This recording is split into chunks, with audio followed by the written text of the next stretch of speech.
Hello, everyone. This is Charlie Zelli. I am chair of this of the Metropolitan Council, also the Corridor Management Committee, and I want to welcome the Corridor Management Committee for the Blue Line members and alternates. We have a packed agenda, and I just want to say a few technical things. We're having a little bit of technology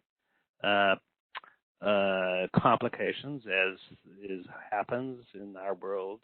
But I want to make a couple of housekeeping reminders. First, if you're not speaking, you may want to mute your line. Also, I would advise closing any other kind of video applications you have on your computer. We find that actually helps the quality of the meeting. Know that this meeting is being recorded by Met Council. So if public attendees want to make any comments for the CMC and for our consideration, please send them to Sophia Ginnis. That's Sophia, SOPHIA .GINIS @metrotransit.org. If you do that before Friday, October 16th, they will be posted on our website, the project's website. And also, by the way, the meeting handouts, the presentation, all the material from this meeting is going to be on that website. And the website is BlueLineEXT, that's one word, BlueLineEXT.org. So I'm really thrilled that we can move forward. I want to just start the day by asking members to introduce themselves by organization. So as I name the organization, those are members of the committee only, or alternates if you're representing a committee member. Just say your name.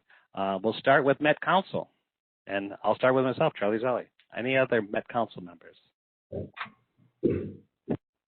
This council member. District 2, Reva Chambliss, District 2. Councilmember Atlas Ingebretson, District 6. All right. Hennepin County. Jane Callison, I'm the alternate. Brooklyn Park. Irene Fernando, sorry about that. Irene Fernando, Hennepin County Commissioner. Oh, thank you, Commissioner Fernando. Brooklyn Park.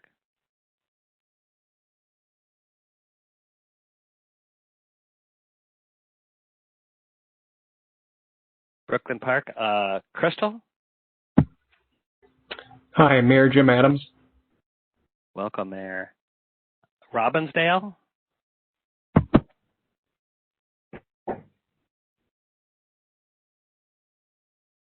Robbinsdale. There we go. George Salmon, alternate for Mayor Murphy. This is really practice for muting and unmuting. Thank you. Golden Valley. Councilmember Jillian Rosenquist, alternate for Mayor Shaparis. Thank you. Minneapolis. Jacob Fry, Mayor of Minneapolis. Thanks for having us. Welcome, Mayor. Brooklyn Center.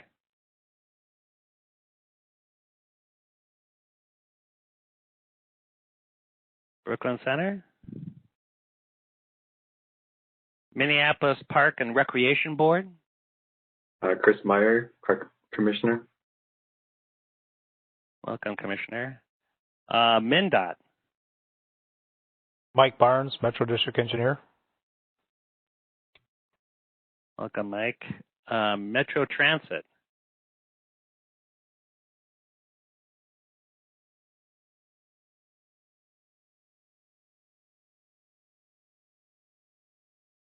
All right, how about the Blue Line Coalition? Good afternoon, everyone. Denise Butler here with ACER, which is African Career Education and Resource, Inc. Great. This is Nicole Bueller, Executive Director of the Harrison Neighborhood Association and member of the Blue Line Coalition. Great, welcome. The Community Advisory Committee?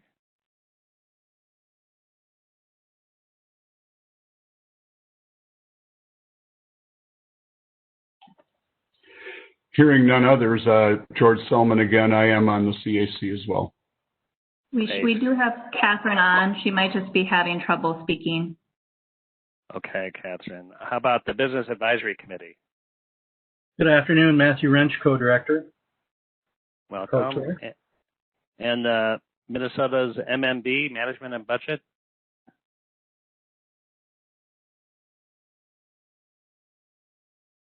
And I note in the chat that Mayor Lundy is dialing in with his cell phone, but having a little muting issue, but is with us. So I just want to move in because we have a special guest, and I want to make sure we have time, his valuable time, if he is here, and I'm looking, I think he is. Governor Walz, who wanted to say a few words and meet with all of us. And Governor, are you on the line? I'm on the phone, Charlie. Are you able to hear me? I am. Thank you, Governor, so much for joining us on our committee meeting. I know you have a few things you'd like to say, a few remarks, and your presence and your commitment to this initiative is really meaningful to all these communities and representatives here. So thank you so much for coming, and the floor is yours. Well, thank you, Chair Zelli, and to all of the mayors, commissioners, and all of the partners on this virtual table, thank you. I want to express my gratitude for all the hard work around the Blue Line extension, clearly recognizing that years of work, big bulks of careers that have moved this from a dream stage to a place where we're going to get it where we have trains running. And there's a lot of folks that maybe aren't on this call. Many of you know who they are that we need to thank. I just want to start out both on this virtual table and every chance I will have in public to express that I believe in the Blue Line extension. I know that investments in this line will transform communities. I believe the benefits to the communities, especially those that have been underserved. And I want to just be absolutely clear that Lieutenant Governor Flanagan, myself, and our administration believe in that equitable future, and our administration is in full support of this. We know this works. Our other lines have worked. We're certainly we're glad we were able to secure the full funding agreement from the federal government on Southwest Light Rail, but we need to be able to multitask and put our emphasis in many places. And in this case, it's the Blue Line. It'll address the equity issues we talk about throughout local and state government. It's economic development. It's sustainable transportation, affordable housing, and it'll just make the difference. So I'm going to take that just a moment to thank the communities involved. We know that the counties, but the communities and the mayors of Brooklyn Park, Crystal, Robbinsdale, Golden Valley, Minneapolis, you've demonstrated remarkable leadership. I know that there have been frustrations in this, and now's the time for us to write the next chapter of this. It's too important. We can't wait any longer. We know that we're going to hear all about budget crises and things, but the state of Minnesota is not going to turn away from the investments that will shape our future. This is clearly a main piece of that, and we want to be there. I also want to know that hard decisions were made. The folks at Hennepin County staff in saying the decision on Burlington Northern and looking at another route. Trust me, I have many friends and many of you on this call that this has been years of negotiations in good faith. But I have to tell you, I have spoken with them on numerous occasions. I do not believe they will change their position now or ever. And I think it's time for us to figure out the alignment that gets this train running, gets things moving for our communities, starts talking about that equity, puts riders out there, lets the construction and the things we know create the jobs that they will. So let's create our own future here. Let's not be dependent on the whims of a partner that it's very difficult to get that answer with. You have done it nobly for an awful long time. But I think now let's build the coalition to get this thing done. And I know that's a frustrating thing, but I think the bright side of this is, and again, I will be sure to do it at every turn, this is a project that's worthy of a long-term investment. It's a project that we need to get moving in a real tangible way. And we need to listen to those local communities who are each of you on there making decisions that's best for your community, and the state sees ourselves as partners with you. So with that, Chairman Zelle, I'll turn it back, and I want to listen a little bit here as the folks who are making this happen talk about the future of the Blue Line. So thank you. Thank you so much, Governor. And I know there's a few people who want to make some comments. If you have a few minutes, and would love them to express their appreciation to you. I know Commissioner Fernando, if you're on, you had a few things you wanted to say. Yes. Thank you, Chair Zelle, and thank you, Governor Walz, for your remarks. I echo what you have stated about the importance of this line, because we all know that light rail infrastructure generates the level of meaningful investments that this corridor needs in housing, in workforce, in local business, in economic development. And our communities and their future possibilities will be transformed due to this project. So I certainly appreciate that you've taken the time to prioritize expressing your commitment today and expressing how your commitment will remain steadfast in the future, because I share the urgency and the persistence that I know that the folks are working decades towards. The demonstrated unity from this corridor has been absolutely incredible. And so I am excited that there is going to be a partnership across all layers of government, and that with equity as a requirement and at the center of what we're doing, the Blue Line extension will further our transit vision regionally and will connect so many people, to students, to work, to healthcare, and just appreciate your presence here and look forward to the partnership to ensure success on this light rail line moving forward. Thank you, Mr. Chair. Thank you, Commissioner. I really appreciate those comments. I know that Mayor Fry maybe wanted to say a few things. Mayor? Thank you, Chair Zelle. Yes, I wanted to perhaps reiterate and highlight some of the comments that both the governor has made as well as Commissioner Fernando already. Minneapolis is very much support of the BLRT project and the extension between Target Field and Brooklyn Park, and we believe that this is now very much time to move forward.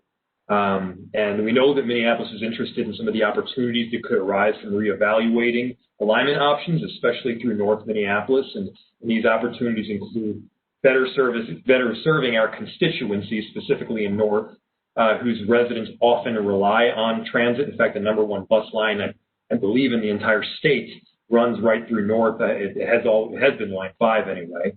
And we still have the opportunity to continue to preserve the existing alignment where feasible, but we've clearly reached a situation where we must consider changes to the alignment.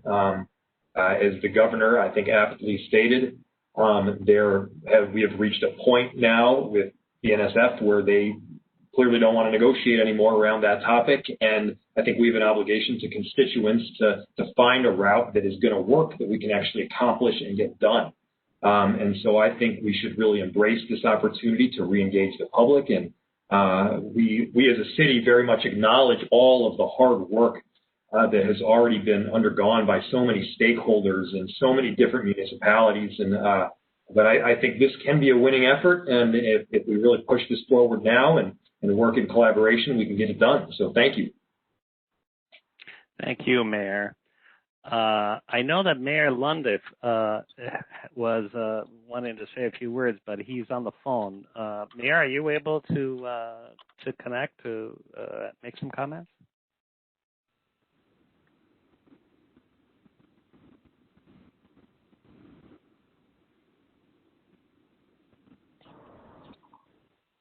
Well, I think. Can you hear me?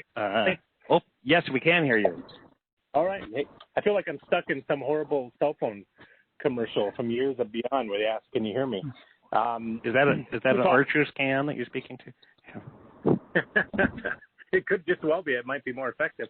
I just wanted to thank everyone and thank the governor for taking part in the meeting today and reiterating your support, for which we are so grateful.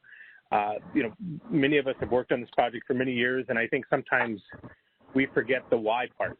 We're so focused on what and where and all that, but the what, the who is what's really important, and that's that we have a number of people who suffer from lots of inadequacies and lots of disparities that sit along this line that would benefit from access to affordable transportation. That won't solve everything, but that's a darn good start, is what we believe. And also, I think Brooklyn Park, at the end of that line, is the opportunity for what I call global competitiveness, that as we are increasingly competing with other states and other countries for investment by businesses, we have worked quite closely with DEED, with the Mayo Clinic, with the U of M, to help bring in companies like Takeda Pharmaceutical, Olympus Medical, Tesla, Amazon. So we know that to be competitive globally, we need a transit system that represents what businesses want to invest in.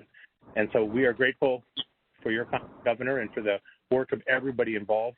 And make no doubt about it, Brooklyn Park and all the communities on this line have not wavered one bit.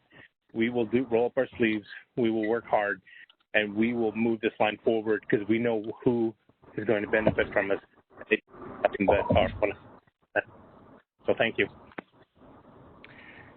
Well, thank you for those comments. And, Governor, as you can see, there's up and down the line, there's strong interest in making progress. And I know that you back our efforts, and we want to, and I will, keep you informed along the way. And we would like to invite you to participate again when we have more progress to report. And we appreciate your time today. Thank you, Charlie, and thanks to everyone on here. We will do this together, and I, again, want to express my deep gratitude for the many years of work, and I think the mayor was absolutely right. It's about who we serve and who this line will serve, and this is the right thing to do for so many reasons. So thank you all. All right, thanks, everyone, and I think at this point we can get right into the meat of our meeting and start off by looking at the minutes of a meeting that just seemed like it happened the other day, and that was the meeting on August 13th. They were sent out on October 2nd for review, so if there's any edits or anything you think you'd like our staff to capture, please, this would be a good time to offer them, and I invite you to make any corrections.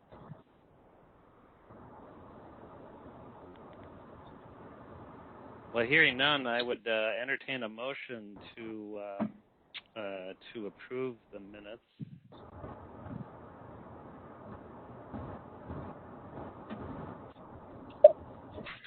So moved. Seconded. Atlas Engelbretson. Thank you, Council Member. And with no other discussion, let's see if maybe Sam, can you just call the roll for each member organization? We can make this official. Yes, thank you, Chair. I will go ahead. We'll start with Councilmember Chambliss. Here. Okay. Councilmember Linnea Atlas Engelbretson. Aye. Okay. Commissioner Opat. Here. Commissioner Fernando. Aye. Okay. Representative from Minnesota Management Specialist.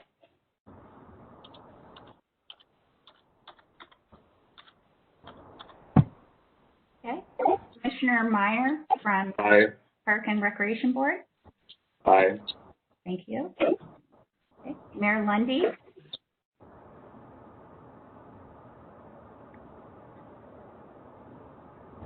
Mayor Lundy.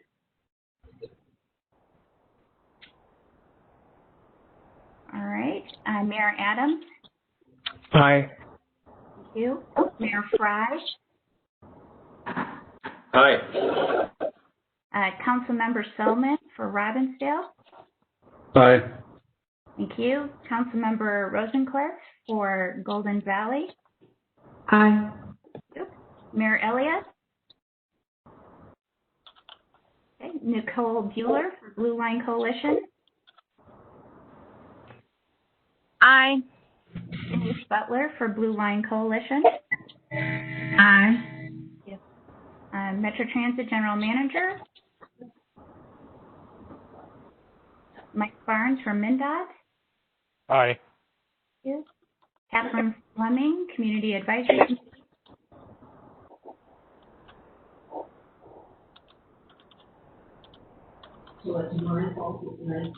Catherine Fleming from CAC.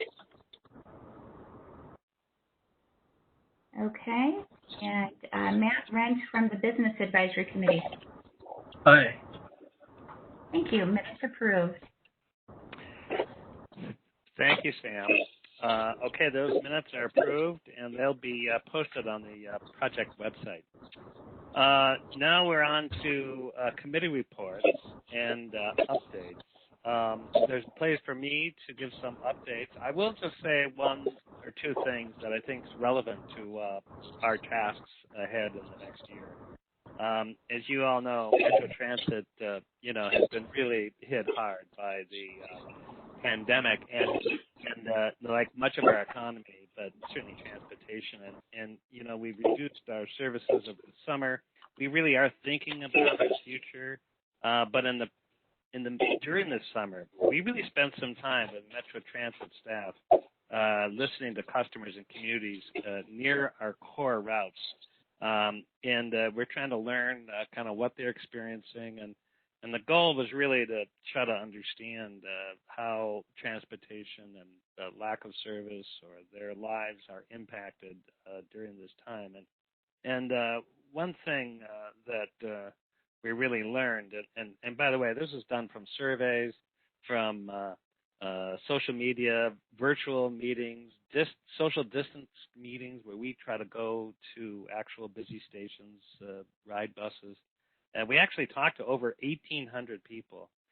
Now, 41% of those conversations were Black, Indigenous, or people of color. So it really shows that when we're thinking about the equity initiatives of this route, it is imperative that we actually do and talk about how we engage with our constituents. And I think we've learned that we need to be really flexible and agile in how we engage, because there's just so much stress out there. We are hearing from businesses, neighbors, communities, and they're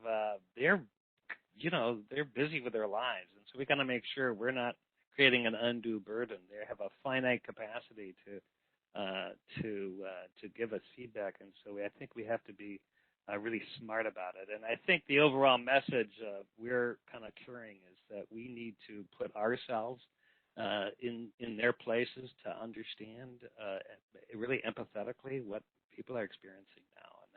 And I think that we will be able to engage, but we have to engage with even a higher degree of empathy than maybe we normally have. And I think if we do that, we're going to be able to design a great project. And knowing that, and I know I've heard this a lot from many of you, to engage thoughtfully without creating a burden, and to understand what is really being experienced by people's lives. So I just say that as kind of a setup, because we're going to talk a little bit about engagement, and which kind of actually helps bring us to our reports. And I just want to call on our community and business advisory committees. They have a joint report, and I think Catherine Fleming, who's the CAC co-chair, along with Matt Wrench, who's the BAC co-chair. Maybe you can give us a summary of your joint meeting that was held. I see you here. It was held when September 14th, so just a few weeks ago. It's yours. Go ahead, Matt. Okay, thank you. Is Catherine on the line? Yes, Matt? Yes, hi, Catherine. Would you like to go ahead and lead this out? No, you go right on ahead. Okay. All right. Well, the BAC and the CAC, we had a joint virtual meeting on the evening of September 14th. And much like the CMC meeting from August, a number of viewpoints and opinions and a full range of emotions were expressed by committee members. All were disappointed by the extended timeline of this project and the feeling of an absence of communication about proceedings over the past year. Members agreed upon the need to review the BAC and CAC charters and schedule regular meetings with full attendance by all appointed community representatives. Particularly strong disappointment was expressed by members who, to the date, had made significant investments based on the original alignment, and these members were really resolved in trying to pursue that original alignment as a first priority. Longtime members shared a history on decisions that were made in planning for the original alignment, and others noted that the duration of this process has taken over a decade, and the decisions that were made early on may not be as applicable today. Some other points discussed included continuing support of the communities on this line, which is critical, engaging stakeholders in a meaningful way to address equitable input as we proceed in the process, proceeding cautiously with a new alignment, which will bring new challenges in the form of impacts on people's homes and businesses, being mindful of other factors or obstacles that may cause setbacks to the project, and keeping an open mind on a new alignment. Optimism was shared by BAC and CAC members that recognize the potential a new alignment can offer, including service and economic development opportunities to underserved areas. These members are ready to move forward and start the engagement and planning process, but it was stressed that clear and regular communication between the community, stakeholders, and government leadership is critical to the success of the process moving forward. Thank you, Matt. Catherine, do you have something to add? Just a few words. Matt, that was pretty thorough. Thank you for doing that. Just more, I guess we'll just mention that Harrison had specific concerns that if the alignment was going to move away from that area, that there had already been some harm done to the neighborhood, and they wanted that acknowledged. And also if there was going to be some type of remediation for the particular situation that that neighborhood might find themselves in. So, of course, we want to be aware and cognizant of what has happened already, and then to make neighborhoods whole if there has been some harm done to them, if there is a change in the alignment. So other than that, just wanted to highlight that was brought out. And just thank Matt for being so thorough with that report. Thank you very much. Well, thank you both for that report. We're next Chair? going to, excuse me?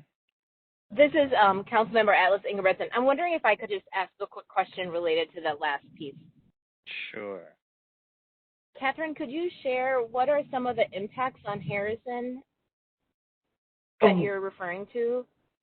Probably not the best person for that. Nicole Bueller, if she's on the line, she would probably be able to address that more extensively.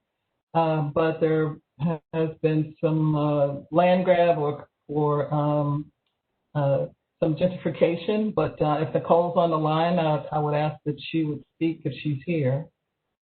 Yes, I'm here, and I'm happy to speak to that.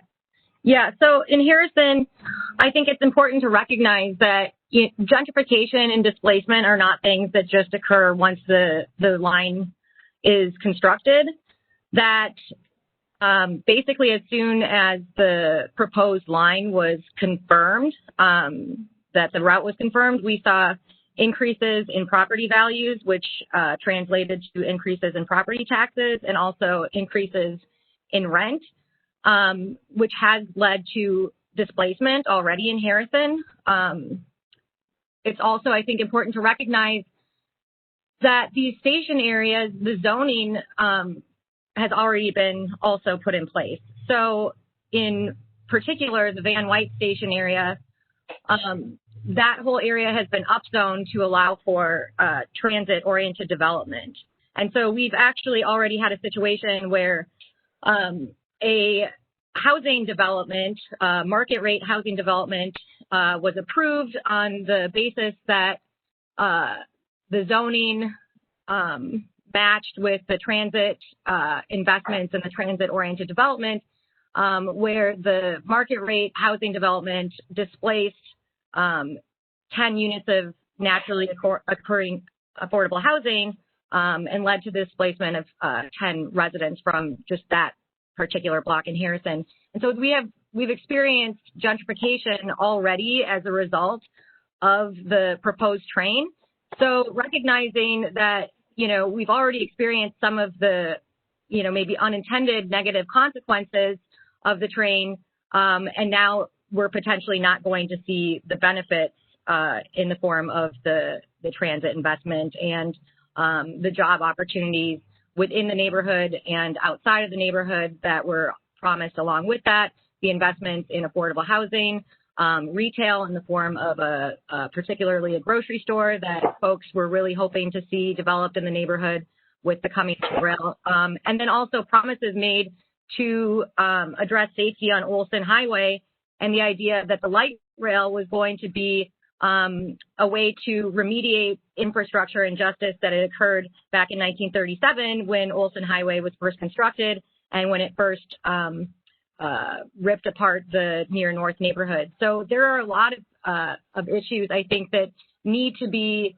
addressed in Harrison and Heritage Park and Willard Hay neighborhoods before we start really looking at alternative routes, because there already has been an impact for us in Harrison and in the near north. Thanks, Nicole.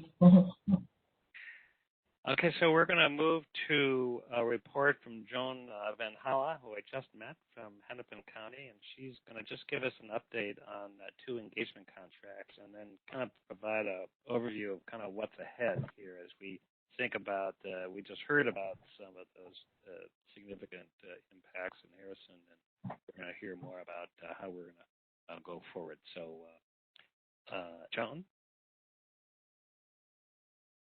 Thank you, Chair Zelli. I am Joan Van Halla. I'm an engagement specialist with Hennepin County. And it's very clear to everybody on the project team that engagement is central to the future success of the Blue Line extension. Hennepin County has had a long history of robust community engagement, actually since 2014, in the Bottineau corridor, the Blue Line extension corridor. And that has included directly contracting with community and cultural groups in recognition of their relationship networks and their expertise in engaging their community members. So we're continuing in that effort moving forward as a team with Metro Transit. So Sophia Guinness, if you've got a minute, you want to jump on and introduce yourself. Sophia Guinness is my counterpart at Metro Transit, and we'll be working closely together as a team. And yeah, you want to introduce yourself, Sophia? Sure. Hi, all. I'm Sophia. You get my emails when we set up this committee, and I look forward to working with you all. So Sophia's amazing. We're both here for helping everybody connect, residents connect to the information that they need, any questions they need. We might not have the answers, but we can connect you to the people who do. So in the effort of continuing to move forward, we will have a community engagement team that will be Metro Transit, Hennepin County, and our first phase will be to prepare a 2021 engagement framework. There's a lot of things swirling around right now, so we're really getting an early start to develop a community-informed engagement framework. We will be contracting with the Alliance and Juxtaposition Arts, both who have transit engagement experience in the past, extensive. And so their deliverables will be updating our community stakeholder lists in the corridor. We'll be holding one-on-ones with community stakeholders. Essentially, we're looking to uncover the issues opportunities and future recommendations for our engagement framework. We'll be hosting up to 2 to 3 engagement sessions, and we'll also be distributing an online survey for community residents and people in the corridor to really learn about what their issues are, what the opportunities are, and their recommendations for engagement moving forward. So that's what I have, Chair Zelle. Back to you. Thank you so much, Joan and Sophia. I know we're going to hear along the way, but that's exciting that we're getting the contracts in place. I'm really excited that we can begin our work. Does anybody at this point have any questions for Joan? I do. Can you hear me? Yes, I'm sorry. Okay, it's Catherine again. And hi, Catherine. Go ahead. Joan is probably already aware of my issues with online surveys. I don't believe they are effective for the neighborhood. We've always done door knocking. I know there's some challenges with the COVID-19, but I want to know what else are you going to be doing other than some online surveys? Well, we are going to be very careful about COVID protocols for not only the community, but for our staff. And these contracts start on October 20th. I'm totally open to recommendations for some in-person COVID-safe engagement. In fact, Hennepin County has an engagement van. I've already been out with that van, helping connect people to county resources regarding COVID. So this is my general outline, and I am very much, when it comes to engagement, committed to an iterative process. So as we move forward, we learn. It is a short time frame, really end of October till the end of January. And so, Catherine, if we can talk offline to hear some of your ideas, and you can also talk with Sophia. Sophia and I have gone door knocking together, so she's fully aware of my approach. So I'd like to make sure she's included if we talk offline. Okay, that sounds great. Happy to do that. Thank you. Yeah, any other comments or questions for Joan or Sophia? Great. Thank you, Joan. Well, we look forward to hearing more along the way. And if you do have any questions or thoughts, just as Catherine has, you can always connect after the meeting. Now, I see Dan Solar has just appeared before my eyes. We're going to have Dan facilitate a discussion on these draft project principles. And I know a number of communities have sent us both thoughts, resolutions, comments. Those are very welcome. And I leave it to you, Dan, to take us through it. Well, thank you, Chair. And thanks, everyone, for the opportunity to be here again today. Of course, I'm Dan Solar with Hennepin County. And many of you know, I've been working on the Blue Line Extension project since the first part of 2015.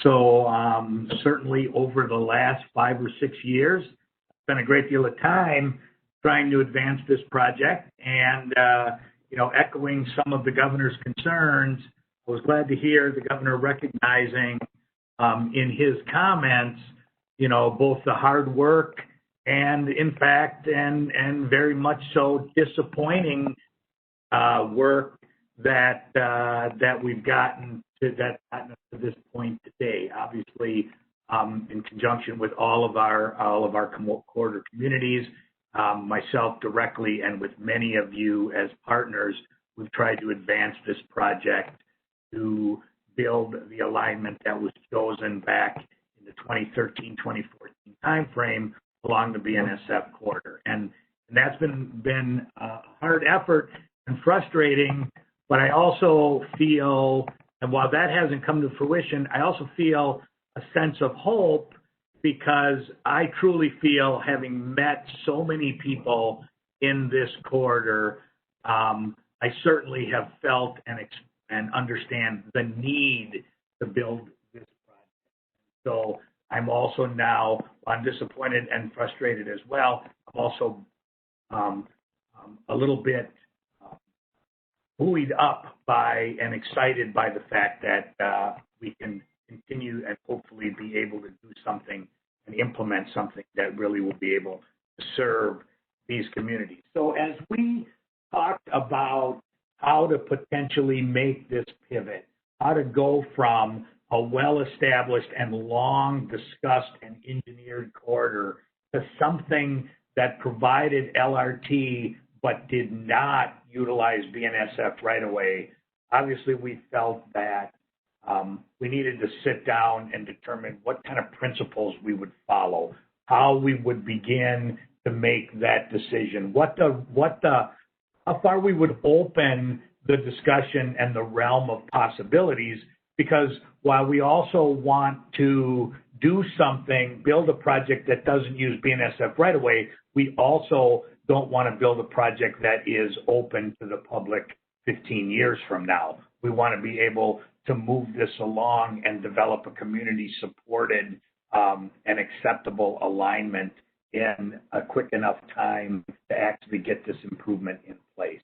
And so measuring those things together, we developed a set of principles, a draft set of principles that we initially developed as staff and want to take it through a couple iterations to make this a moving and usable and changing document that allows us to make the best decisions.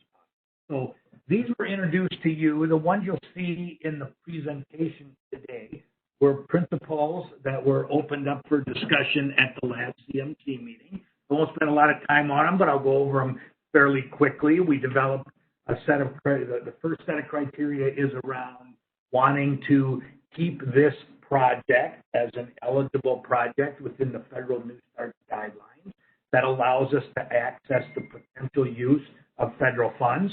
Accessing federal funds is no easy task, as anyone on this call who has spent a great deal of time tracking the receipt and finally acquisition of an FFDA on Southwest LRT knows it is no easy task, but at the same time, financially, it certainly does help benefit the overall implementation of these large major infrastructure projects. So to that end, we want to consider things in looking for a new alignment that maintain our federal eligibility, so that includes ridership and travel time and things like that.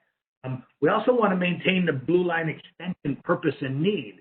So what that means in the simplest terms is that it needs to be an LRT project, and it needs to connect Minneapolis. It needs to essentially extend the Blue Line, meaning it needs to extend the current Blue Line from Target Field Station, in this case, to the north section of Brooklyn Park. And so that comes into the second group of maintaining the existing alignment as much as possible. How can we serve as many of the corridor cities and major destinations that we served both previously and can potentially add to the project? How can we, and we are intent upon maintaining the existing termini from Target Field to Oak Grove Station, and not only maintaining the existing termini, but to the extent that, for example, along West Broadway, north of Highway 81 in Brooklyn Park, that we would want to continue the exact same alignment where we aren't on BNSF right away today in Brooklyn Park, so that we can continue up, West Broadway past North Hennepin Community College and to the Target North Campus. So those are pieces about maintaining that existing alignment. So if you can go to the next slide. We also know that as we look at a new alignment, we can't add a bunch of additional impacts that weren't there before. We did an environmental impact statement on the previous alignment. So we looked at all the environmental factors, put mitigation measures in place for them. Anything we do new, we're going to have to do that again. And so we're going to need to make sure that we look at where existing transit service is, today, and that's different. That's different than when we were looking at this at alignment back in 2011 and 2012. There was no C-line arterial bus route. There was no potential and soon to be D-line bus route. So some of those things have changed. The potential impact of a maybe future I-94 BRT project at some time. We want to try to avoid some of those things. We also know that residential, and I know from some of your comments, and we'll talk about those in a little while, we say minimize residential impacts, but really it goes to any kind of impact, residential, business, commercial, whatever kind of impact will be. There will be impact. Anytime we change, I mean, the previous alignment had impacts. We developed the environmental impact statement and mitigated those. We want to minimize impact, but that doesn't mean eliminate. So there will certainly be impacts developing into alignment. We're going to want to minimize those. So those were some of our first ideas about alignment. The next kind of set were some of our engagement principles, which is its own piece. I'm not going to read all of these. I know you've seen them. But obviously, they tend to start with the things Joan talked about in the community engagement contracts that we want to put in place. So, people have talked about 10 years, 12 years. I mean, I've talked to folks about Northwest Corridor bus studies. I mean, some of these things go back 10, 15, 20 years. And so there's been a lot of community engagement that's taken place. We want to honor that. We want to build on that. We want to certainly make sure we don't lose track of what we have heard in the past, and at the same time build upon that and find out what the thoughts are today. And so we want to make sure that we do any level of engagement that includes all of the communities, all the various areas. And the other part about community engagement is it's not a one-size-fits-all process. I mean, the level of community engagement that we may do in Brooklyn Park, where a lot of the alignment is remaining the same, very likely, along West Broadway, is a lot different than the community engagement we would do in, say, Minneapolis and Golden Valley on the south side of this alignment, where the alignment may be much different from where it is today. And so our engagement has to be tailored to where we're working, how we're working, and who we're working with, so that we make sure that we do those pieces.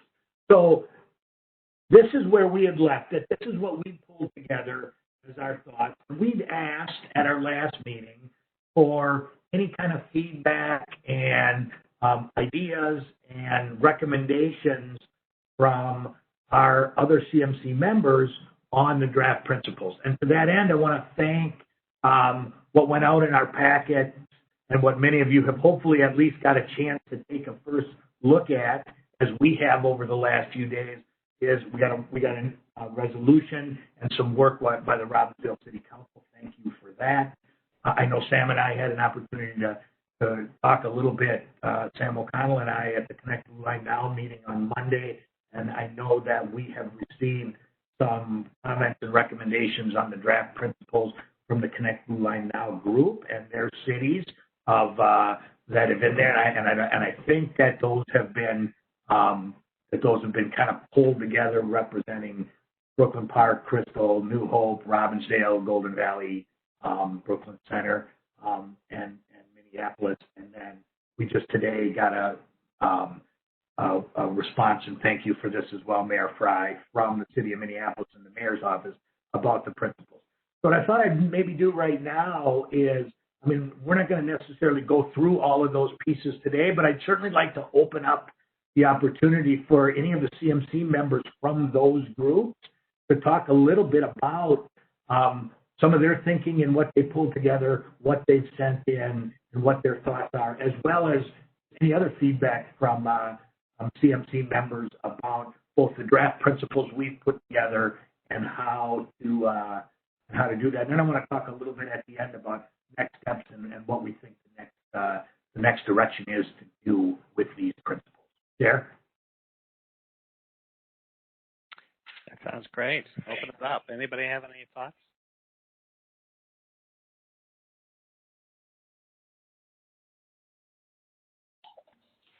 George Solomon from Robbinsdale. Go ahead, George. Our resolution and revised draft, which was an attachment to the resolution, pretty much speaks for itself. We added a number 1, which we believe still it needs to remain number 1. Continue conversations and increase efforts with BNSF regarding the current and preferred alignment. And we also added under 3B, serving existing corridor cities, we listed the cities. Under 4B, we added, we already said minimize residential impacts. We added after residential, commercial and criminal impacts. Under, let's see, what would it be? Let's see, engagement principles. There we go. Got to make it so I can see it on my phone. Minimize engagement. We added minimize engagement surrounding previously considered and rejected routes. In other words, let's not rehash what we've already done. And then a second one, minimize engagement on routes that are not viable. And under B, tailor engagement practices to meet the needs of the, and we added, I think it said the public, we added individual communities on the corridor. So that's some of the modifications we outlined in our resolution. Thank you. Anyone else want to share some thinking?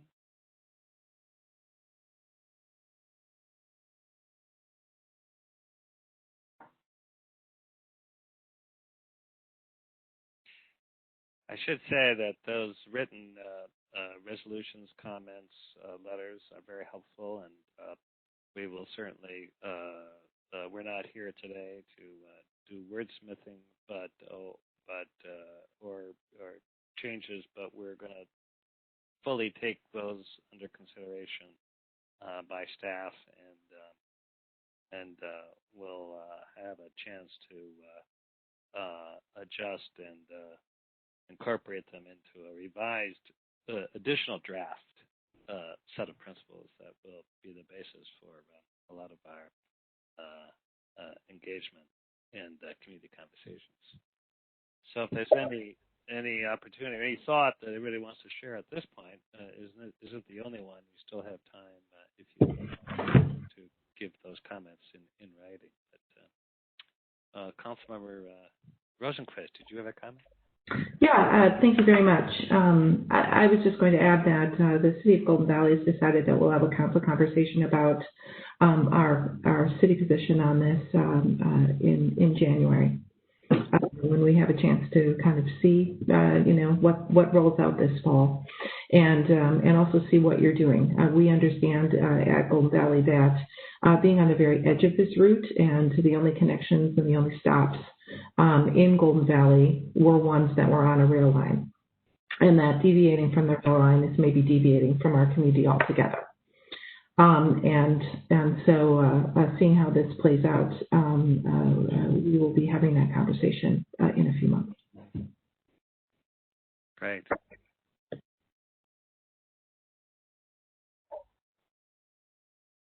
Any other thoughts?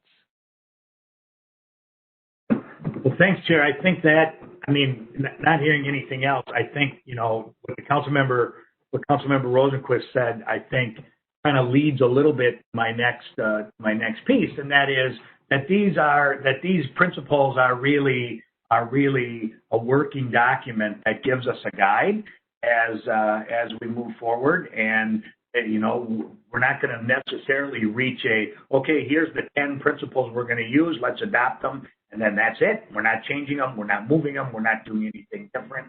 We will, what we've discussed as a staff is developing a base set of even calling them draft principles that lead us into public engagement process, lets us get started, and then lets the public start to help mold and shape what those principles may be. Because while we may feel strongly about some of these principles, the public may want to have an input as well. So we are happy. I certainly want to thank the groups that have sent things in already. It is not the end.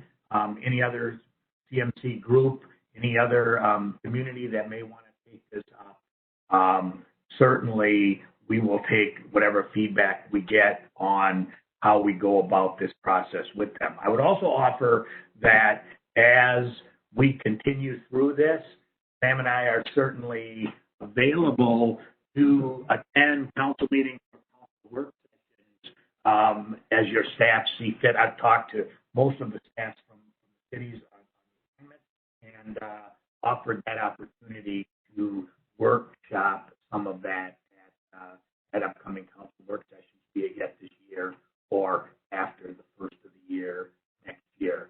So we'll start to pull that together. I think as the chair said before, we'll kind of take back all the comments we've got to date. We'll try to reflect those in a revised document that puts these pieces together. We'll share that with the group, and we're also willing to take on the other comments that folks have as well.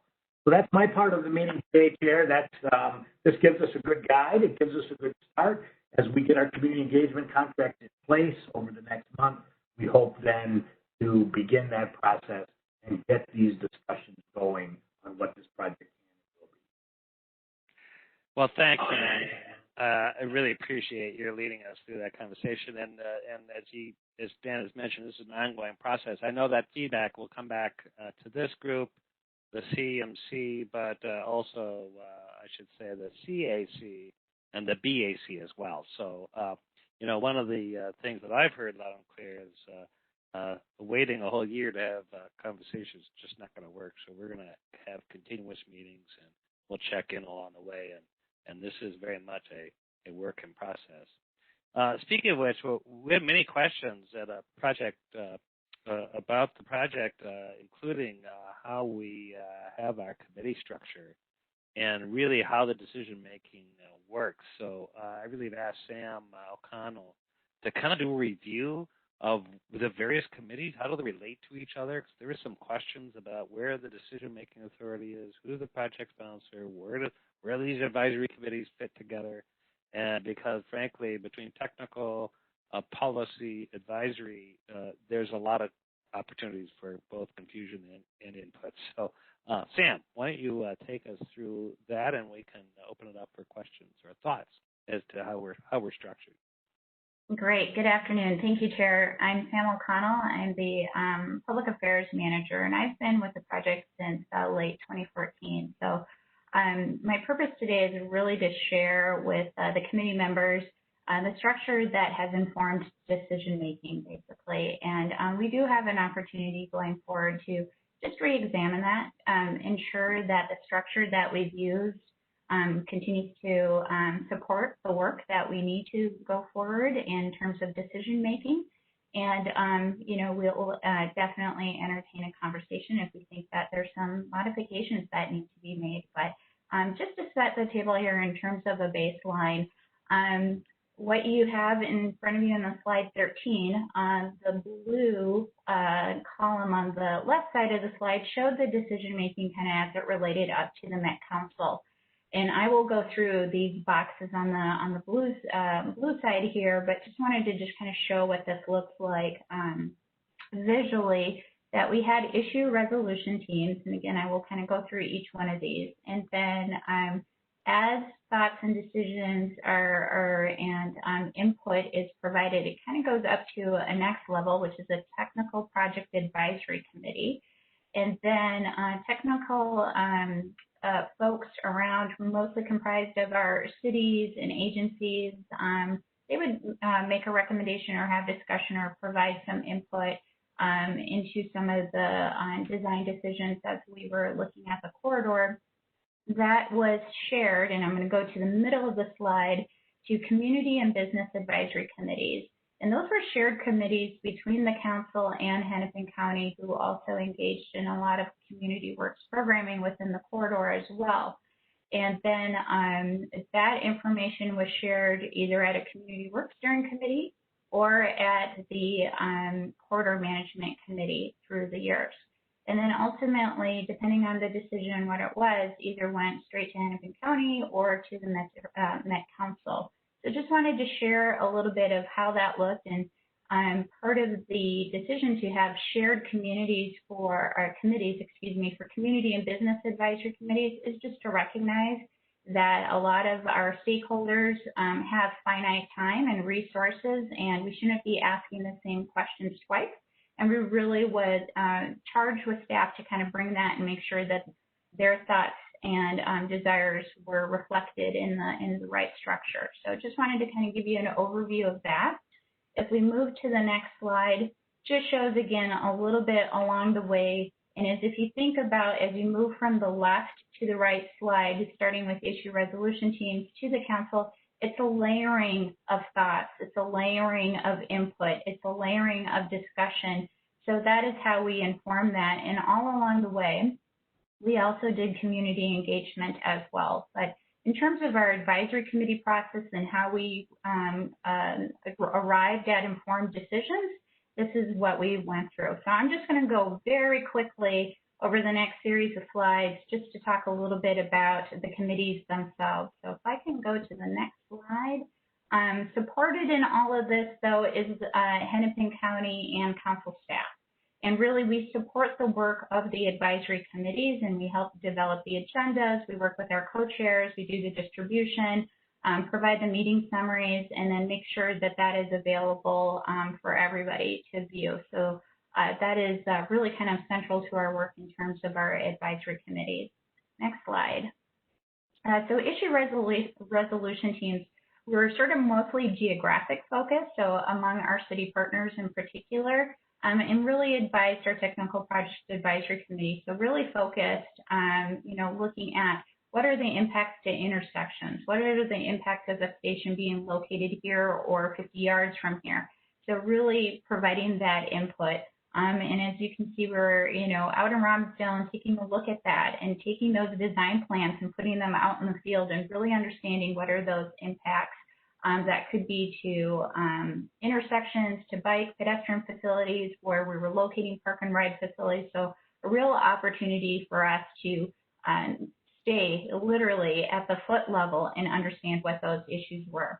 And issue resolution teams would bring their work and share that with the technical project advisory committee. And if we go to the next slide, you can see that. So that was a group that was, again, made up of a lot of our community partner staff, both from planning, engineering, community development, as well as our agencies, from Park Board, for example, as well as MnDOT. So they were able to kind of take a look at the corridor, take that information and apply it corridor-wide. Does it make sense for the whole corridor? So we went out and we also did some tours. We took a look at that and just really kind of also serve as a liaison between cities and the project office.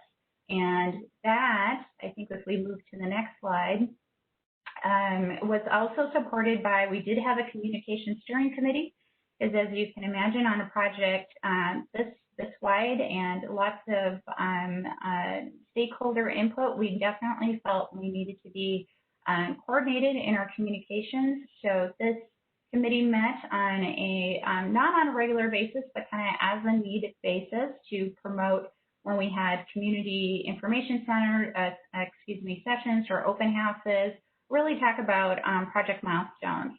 So that is something that we would like to carry forward as well. Next slide, please. So again, just a little bit of, we had the IRTs, we had the TPAC, and then this information is shared at our business advisory committee and our community advisory committee. And over the years, sometimes they've met jointly, but most of the time they met within their own committees.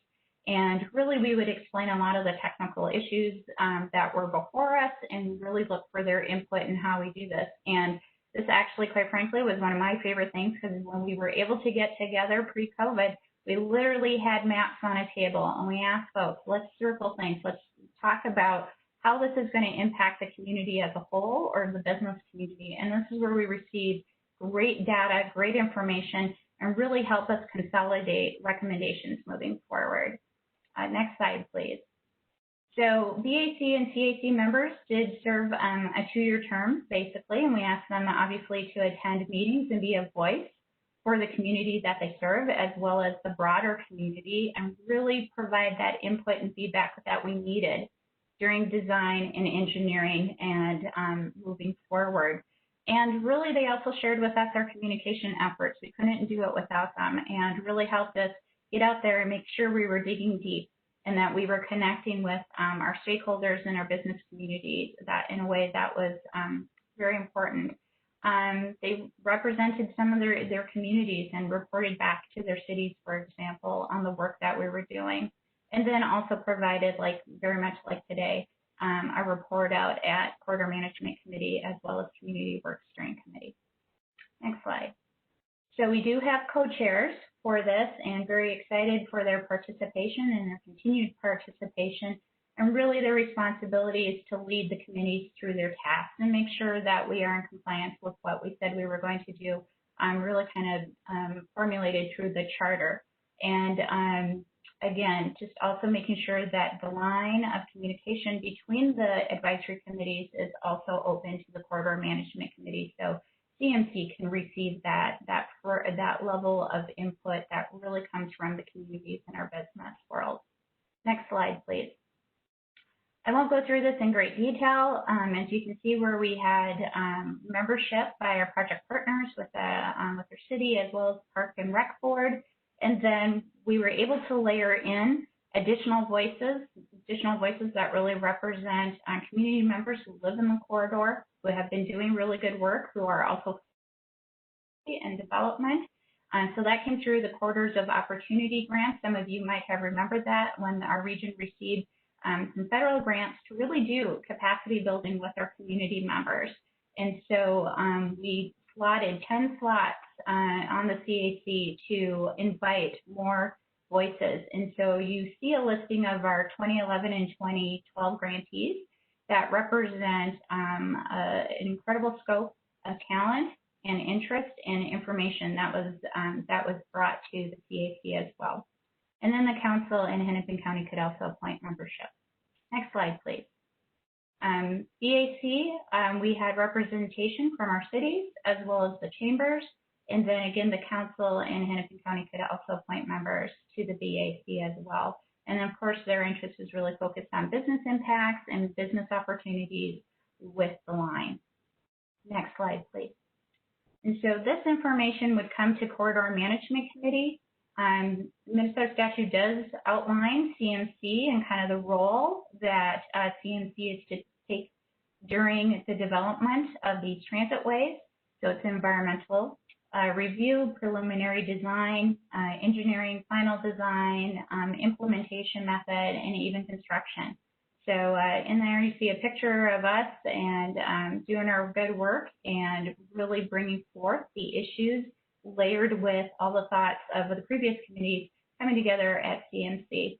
So CMC first met in 2014, and there's been about 30 some meetings, about 33 including today actually. Next slide.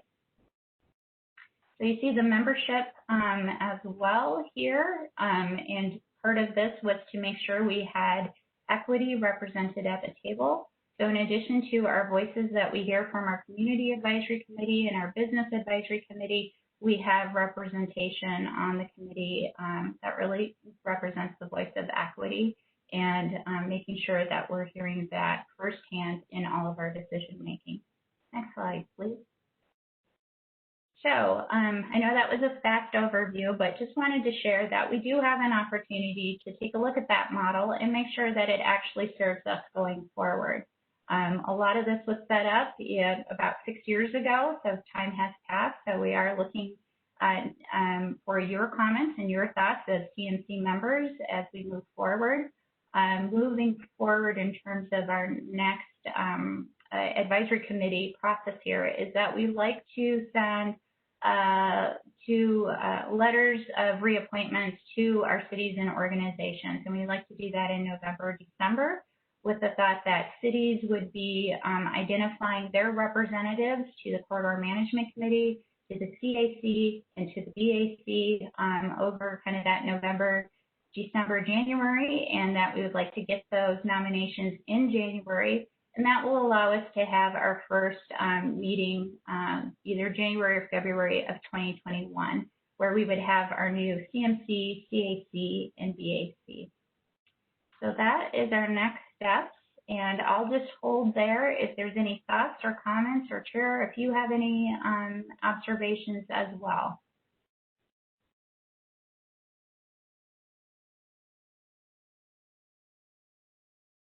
Thanks, Sam. Does anybody have any questions or comments, thoughts on how we're structuring?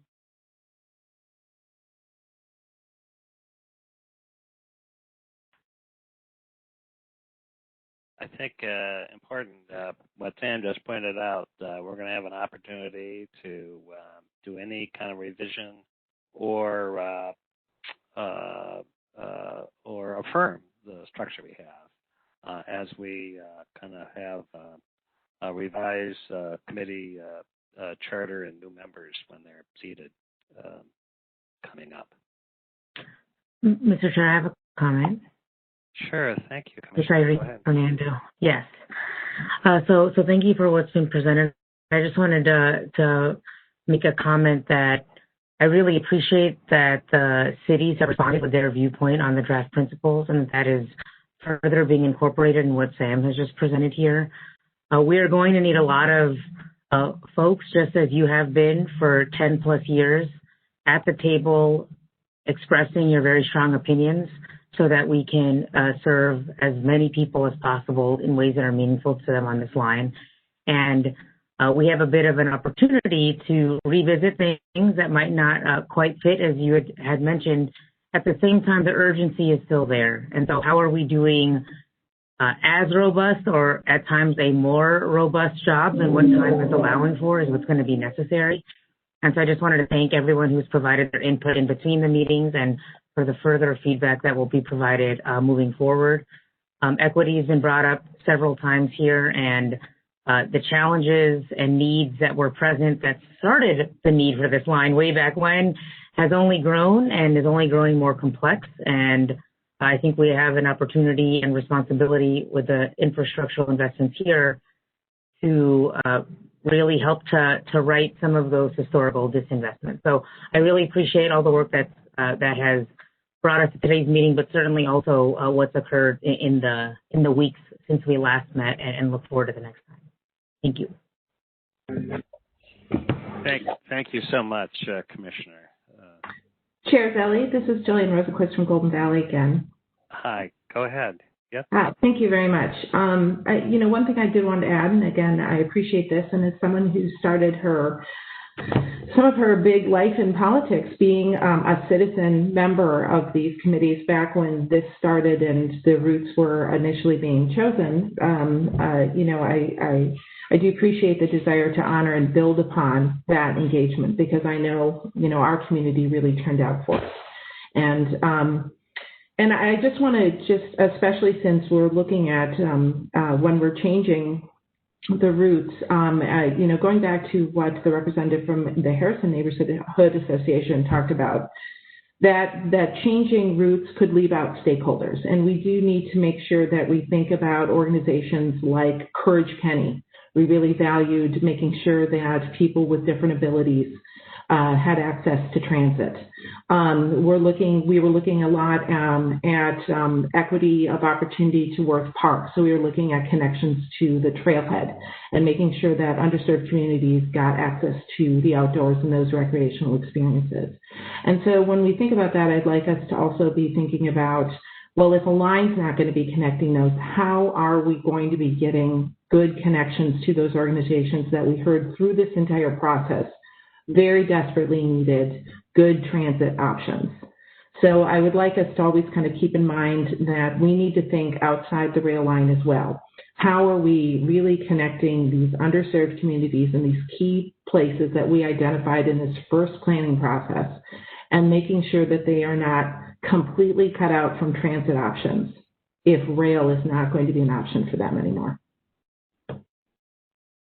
Thank you, and a great point that we often talk about corridors and particular projects, but the reality is transit and particularly Transcend the Future, is about a network of interconnected options, and mindful that we're not just thinking about with our blinders, but a wider opportunity of access. So thank you for that point. Any other thoughts about any subject that anybody on the committee would like to share?